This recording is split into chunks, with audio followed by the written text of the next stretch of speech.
Friends, ഇത് കണ്ടോ packet തൈരാണ്. അപ്പൊ ഈ പാക്കറ്റ് തൈര് വെച്ചിട്ട് എങ്ങനെ നമുക്ക് രുചികരമായിട്ടുള്ള ഒരു മോരുകറി ഉണ്ടാക്കാമെന്നാണ് ഞാൻ ഇന്നിവിടെ പറയുന്നത്. ഇപ്പൊ ബാംഗ്ലൂർ താമസിക്കുന്നവര്, പുറത്ത് വിദേശത്തൊക്കെ താമസിക്കുന്നവർക്കൊക്കെ ഇതുപോലെ പാക്കറ്റ് തൈരുകളാണ് കിട്ടുക. നമുക്ക് നാട്ടിലൊക്കെ കിട്ടുന്ന പോലെ പുളിയുള്ള തൈരുകൾ കിട്ടാറില്ല. അപ്പം ഇത് വെച്ചിട്ട് വളരെ ഈസി ആയിട്ട് പെട്ടെന്ന് തന്നെ ഇങ്ങനെ ഒരു മോരുകറി ഉണ്ടാക്കാമെന്ന് ഞാൻ പറഞ്ഞുതരാം. അപ്പോൾ മോരുകറിക്ക് വേണ്ടിയിട്ട് നമ്മളിവിടെ പച്ചമുളക്, വെളുത്തുള്ളി, ചെറിയുള്ളി, ഇഞ്ചി ഇത്രയും സാധനങ്ങൾ എടുത്തു വെച്ചിട്ടുണ്ട്. അതിൽ പച്ചമുളക് ഞാനൊരു 4 എടുത്തിട്ടുണ്ട്. അത് നടുകെ ഇങ്ങനെ കീറി വേണം ഇടാൻ. അതുപോലെ ഒരു 5 വെളുത്തുള്ളി നടുകെ കീറി ഇതുപോലെ കുഞ്ഞു കുഞ്ഞായിട്ട് അരിഞ്ഞു വെച്ചിട്ടുണ്ട്. ഒരു ചെറിയ കഷ്ണം ഇഞ്ചി ഇതുപോലെ കുഞ്ഞായിട്ട് അരിയുക. അതുപോലെ ഒരു 5 ചെറിയ ഉള്ളി ഇതുപോലെ കുഞ്ഞായിട്ട് അരിഞ്ഞു വെക്കുക. ഇത്രയും കാര്യങ്ങൾ മതി. അപ്പൊ ഇനി എന്താ ചെയ്യേണ്ടതെന്ന് വെച്ചിട്ടുണ്ടെങ്കിൽ ഒരു മിക്സിയുടെ ജാർ എടുത്തിട്ട് അതിലേക്ക് നമ്മുടെ ഈ പാക്കറ്റ് തൈര് ഒഴിച്ചു കൊടുക്കണം.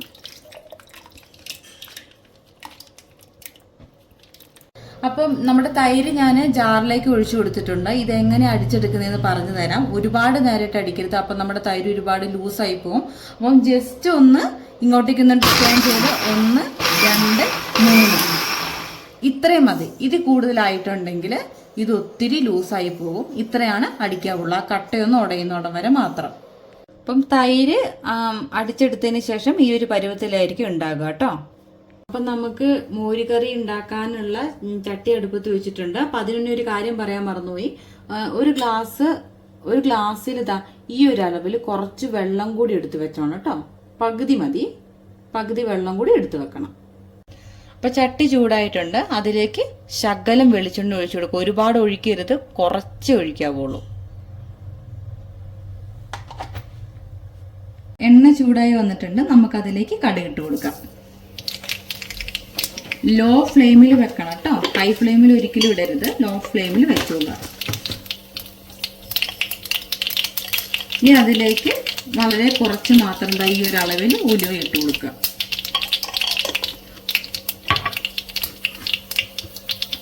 പിന്നെ നമ്മുടെ കറിവേപ്പില, അതിലേക്ക് ഇഞ്ചി, വെളുത്തുള്ളി ഇട്ട് കൊടുക്കാം.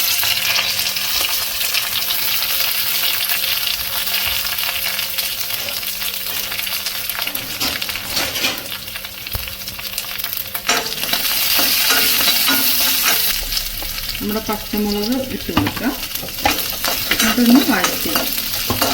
ഈ ഒരു സമയത്ത് നമുക്ക് മീഡിയം ഫ്ലെയിമിലോട്ട് കൊണ്ടുവരാം കേട്ടോ. ഇനി ഇതിലേക്ക് ചെറിയുള്ളി അരിഞ്ഞു വെച്ചത് ഇട്ട് കൊടുക്കാം.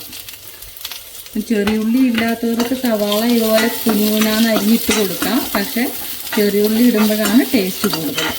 ചെറിയുള്ളി ഒന്ന് വാടുന്നതും വരെ നമുക്ക് ഇങ്ങനെ ഇളക്കി കൊടുക്കാം. അപ്പോൾ ഈ ഒരു പരുവത്തിനായി കഴിയുമ്പോൾ ഇനി ഇതിലേക്ക് നമുക്ക് മഞ്ഞൾപ്പൊടി ഇട്ട് കൊടുക്കുക. ഒരു 1/2 ടീസ്പൂൺ മഞ്ഞൾപ്പൊടി. ലോ ഫ്ലെയിമിലാണ് വെക്കാവുള്ളൂ കേട്ടോ. അതുപോലെ തന്നെ ഒരു ശകലം മുളക് പൊടി. എന്നിട്ട് വേഗം ഇളക്കി കൊടുക്കണം. പെട്ടെന്ന് പൊടി മൂക്കും, കാരണം ചട്ടിക്ക് നല്ല ചൂടാണല്ലോ. അപ്പോൾ പൊടി പെട്ടെന്ന് മൂക്കുമെന്ന് ഞാൻ പറഞ്ഞില്ല. പെട്ടെന്ന് മൂത്തിട്ടുണ്ട്. അപ്പോൾ ഇതിലേക്ക് നമുക്ക് നേരത്തെ എടുത്തു വെച്ചിട്ടുള്ള വെള്ളം ഒഴിച്ചു കൊടുക്കാം.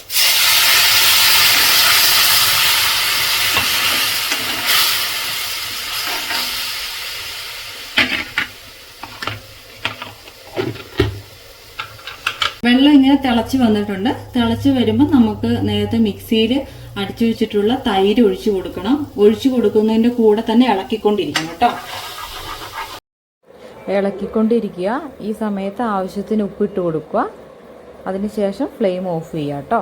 എന്നിട്ട് ആ ചട്ടിയുടെ ചൂടിൽ തന്നെ ഇങ്ങനെ ഇളക്കിക്കൊണ്ടിരുന്നാൽ മതി. തിളപ്പിക്കുകയേ ചെയ്യരുത്. അപ്പം നമ്മുടെ മോരുകറി ആയിട്ടുണ്ട്. ഇനി ഇത് നമുക്ക് സെർവിങ് ബൗളിലേക്ക് മാറ്റാം. അപ്പം നമ്മുടെ മോരുകറി ആയിട്ടുണ്ട്. തേങ്ങ അരയ്ക്കാതെ തന്നെ നല്ല കട്ടിക്കാണ് ആയിരിക്കുന്നത്. നല്ല ടേസ്റ്റാണ്. എല്ലാവരും ഒന്ന് ട്രൈ ചെയ്ത് നോക്കുക. വളരെ ഈസി ആയിട്ട് ഉണ്ടാക്കാൻ പറ്റും. അപ്പോൾ ഇഷ്ടമായിട്ടുണ്ടെങ്കിൽ ലൈക്ക് ചെയ്യുക, കമൻറ്റ് ചെയ്യുക, സബ്സ്ക്രൈബ് ചെയ്യുക.